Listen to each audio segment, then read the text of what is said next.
निर्मात्याने निर्मिलेली प्रत्येक गोष्ट आश्चर्य करावयास लावणारी आहे। प्राणी मात्रांच्या एखाद्या गटात विभिन्न दिसणारा प्राणी निपजला तर साऱ्यांनाच आकर्षित करणारा ठरतो आणि असंच एक आश्चर्य घडलंय धुळे तालुक्यातील वडणे गावात।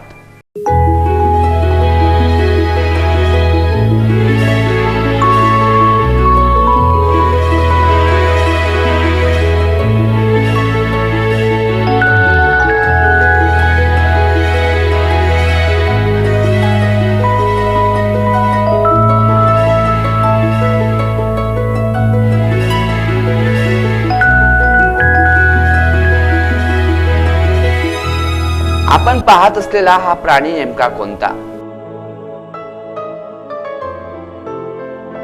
जरा विचार करा। साप दिसतोय तर मग जरा अजून काळजीपूर्वक पहा। सापाला पाय नसतात, मात्र आपण पाहत असलेल्या या प्राण्याला पाय आहेत। आहे ना आश्चर्य? सदरचा प्राणी आढळलाय धुळे तालुक्यातल्या वडणे येथील श्रीकृष्ण सोनू पाटील यांच्या राहत्या घराजवळ। या प्राण्याची लांबी आहे जवळपास 1.5 फूट। रंग काळा आहे, 4 पाय आणि विशेष म्हणजे पायांना बोटेही आहेत। तर मग हा प्राणी नेमका कोणता याबाबत आम्ही तज्ञांकडे पाठपुरावा केला, मात्र अद्याप कोणीही याबाबत ठोस आणि विश्वासार्ह माहिती देण्यास असमर्थ ठरलेत। आपणास याविषयी माहिती असल्यास आमच्या व्हॉट्सअप क्रमांक 9975968671 9764939729 आणि 8888226662 यावर संपर्क साधा। सदरचा प्राणी आढळल्यानंतर गावकऱ्यांनी देखील आश्चर्य व्यक्त केलंय। श्रीकृष्ण सोनू पाटील, मी इथं या गावात राहतो, इथला रहिवासी आहे। आमच्या इथं या गल्लीमध्ये अचानक 1.5 फुटाचा एक सर्प निघाला। त्याला 4 पाय होते आणि 5 बोटं पण होती।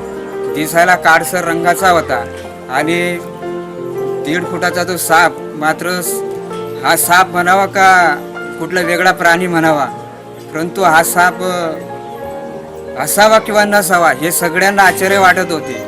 या ठिकाणी हा सर्प जातीचा असला किंवा नसला हे कोणाला समजतच नव्हतं, पण हा साप आहे हे याच्यावरून सगळ्यांना दिसतंय। पण सापाला कधी पायच नसतात, हा 4 पायाचा साप हे सगळ्यांनी पाहिलं। हे सगळे लोक आश्चर्य करत होते, परंतु हा सर्प कुठल्या जातीचा म्हणावा हे सगळं या ठिकाणी ग्रामस्थ आश्चर्यचकित करत आहे।